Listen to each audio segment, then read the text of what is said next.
الكلام او المناقشه في تاسيس شركه كره قدم في الزمالك ده بالنسبه لي حاجه من اتنين، يا خيانه يا غباء. المشكله كلها مش في مين هو اللي ياخد اسهم اكتر، على قد الفكره في مين هو اللي يدير. مين هو اللي يدير يعني مين هو اللي يعين، يعني مين هو اللي يمشي، يعني مين هو اللي ياخد القرارات المصيريه في فريق كره القدم. المستثمر حتى لو زملكاوي مش هيحط فلوسه في الشركه غير لما يضمن ان هو هياخد فلوسه دي بارباح، وعشان يضمن ان هو ياخد ارباح فلازم يكون اللي بيتعينوا او اللي هم المسؤولين عن شركه كره القدم ناس تكون كفاءات وعندها خبره كافيه عشان خاطر يديروا ملف كره القدم. والاداره برضو الناحيه الثانيه من حقها ان هي تضمن ان النادي الهويه بتاعته تفضل زي ما هي، وان النادي يفضل ينافس على البطولات، وان يبقى المستثمرين مش هدفهم الربح فقط لا غير، عشان النادي ما تتحولش الهويه بتاعته من نادي بينافس على البطولات لنادي هدفه ان هو يبيع لعيبه عشان المستثمرين تاخد فلوسها. هو بغض النظر يعني ان اداره الزمالك بتعمل ده وبتعمل ده، ولكن قبل ما تاخد صف اي حد تعالى كده ابسط لك الموضوع، لان انا جاي اوري لك اكتر من موديل في اوروبا والدول المتقدمه عن شركه كره القدم ازاي بتدار. وتعالى كده نبدا واحده واحده ونفهم يعني ايه شركه كره القدم. شركه كره القدم هو شركه بيحط فيها المستثمرين هم والاداره فلوس عشان خاطر يديروا ملف كره القدم فقط لا غير، يعني مالهمش علاقه بالنادي الاجتماعي او الاعضاء، ولا بيمتلكوا اي حاجه في النادي، ولا ليهم علاقه بان الزمالك اتعاقد في كره اليد مع لوجي، ولا جابوا اسراء نبيل في كره الطايره. انا ما اعرفش مين دول الصراحه، ولكن دي اسامي جت في دماغي دلوقتي. فهم ما لهمش اي علاقه غير بشركه كره القدم فقط لا غير، والهدف بتاعهم استثماري بحت في ان هم يطوروا من النادي ومن كره القدم في الفريق،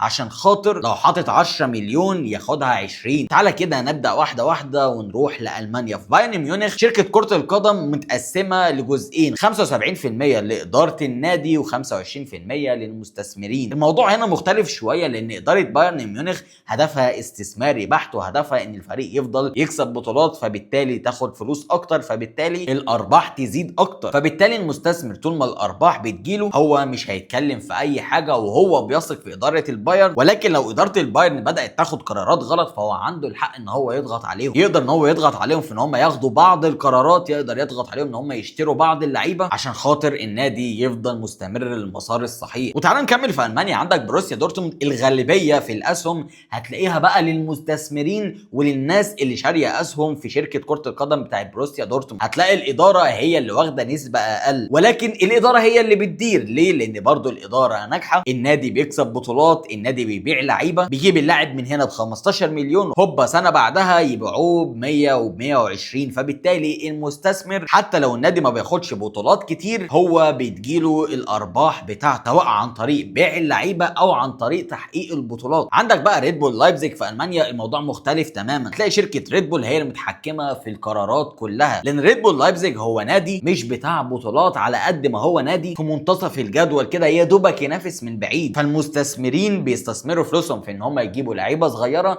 بعدها بسنه ولا اتنين يبيعوها البايرن ب 80 و 90 مليون. فبالتالي برضو شركه كره القدم بتنجح في ان هي تضخ مبالغ وتجيب ارباح للمستثمرين وللنادي. وتعالى بقى نروح لانجلترا. انجلترا الوضع مختلف تماما عن المانيا. الانديه في انجلترا هي انديه ملاك، كل نادي في انجلترا هو ليه المالك بتاعه، هو اللي بياخد القرارات. احيانا الملك ما بيبقاش واحد، ممكن يبقوا 2 او 3 او 4، ولكن صاحب الاسهم الاكتر هو اللي بيعين شركه كره القدم، او على الاقل الكل بيتفق في ان هم يعينوا حد هو اللي بيدير. نفس الوضع عند باريس سان جيرمان. ولكن تعالى كده نشوف ايه هو الهيكل الوظيفي بتاع شركه كره القدم، وايه هو جوهر الخلاف اللي ما بين المستثمرين واداره الزمالك. اولا الخلاف ان المستثمرين عايزين 60% و40% للنادي، والنادي عايز النسبه الاكتر. ولكن لو جيت للحق انت في الحاله دي هتيجي في صف المستثمرين لاكتر من سبب. اولا انا ليه ادي لك فلوسي وانت اصلا واحد اثبت بدل فشله مره 20؟ انت واحد ولا بتعرف تدير كره القدم ولا عندك تخطيط رياضي وبتاخد قرارات عشوائيه. فبالتالي انا كمستثمر حتى لو بحب الزمالك انا عايز اعين ناس هي اللي تدير شركه كره القدم، ويبقى عندهم هدفين: ان النادي دوت يرجع للمسار الصحيح وياخد بطولات ويروح دوري ابطال افريقيا وكاس العالم للانديه عشان يجي له فلوس اكتر، عشان يجي له رعاه اكتر، وفي نفس الوقت انا يجي لي ارباح. ابقى انا كمستثمر زملكاوي فرحت من ناحيتين: النادي بتاعي بيكسب، ثانيا ارباحي بتزيد، او على الاقل يعني فلوسي تفضل ثابته زي ما هي، ما اخسرهاش كده كل شويه. اداره الزمالك دي بالنسبه لي لو اديت لهم 10 مليار هيفرتكوهم كلهم على ما فيش، لان هم ما بيعرفوش يديروا اي حاجه. مش الاداره دي بس، لا حتى كمان الادارات السابقه. الزمالك على مر العصور اثبت فشله في اداره ملف كرة القدم من بعد كمال درويش. فالمستثمر هنا عنده حق في ان هو عاوز يعين ناس ذو خبرة، وان يكون هو عنده السلطة الاكتر في ان هو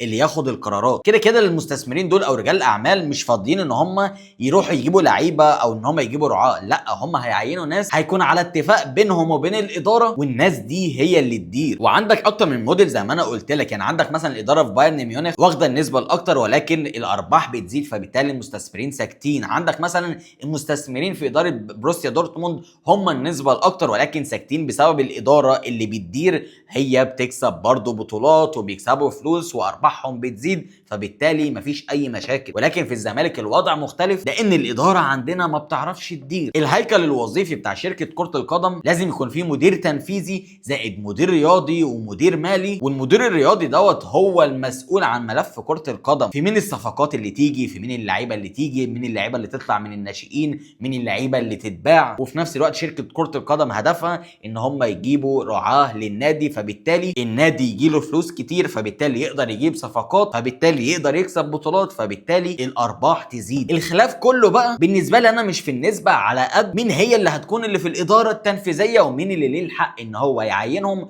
ومين اللي ليه حق ان هو يمشيهم. ايا كان في مين اللي ياخد الاسهم الاكتر. طب ما تيجي نوصل لحل تاني في ان الاداره التنفيذيه دي تبقى مكونه من 7 اشخاص، 3 تبع المستثمرين و3 تبع اداره الزمالك، ويبقى في واحد متفق عليه ما بين الاطراف يكون هو مستثمر وفي نفس الوقت تبع الاداره. ساعتها انت بتضمن اكتر من حاجه، نجاح شركه كره القدم ماليا واداريا، زائد كمان على مستوى البطولات النادي يقدم نجاحات كبيره، فبالتالي المستثمر ياخد فلوسه بالارباح بتاعته، والزمالك برضه ياخد فلوسه بالارباح بتاعته. لان الخلاف زي ما قلت لك مش في مين معاه اسهم اكتر على قد المشكله كلها في مين اللي يدير، في مين اللي يعين، في مين اللي يمشي. لان انا لو حاطط فلوسي حتى لو 20,000 جنيه انا هبقى عايز ان انا اخد ارباح، لان انا كمستثمر عايز برضه ارباحي، عايز انا اللي اعين الناس اللي عندها القدره ان هي تنجح المشروع. واكيد اداره الزمالك هدفها كذلك، ولكن هم بدل ما فشلوا مره فشلوا 10 قبل كده، فعشان كده مفيش ثقه ما بين المستثمرين واداره الزمالك. ولكن الحل الفعلي عند الزمالك ان لازم يكون في شركه كره قدم تيجي تضخ مبالغ، تيجي تدفع لك كل الغرامات اللي عليك وتسد الديون اللي عليك وتدفع مرتبات للعيبه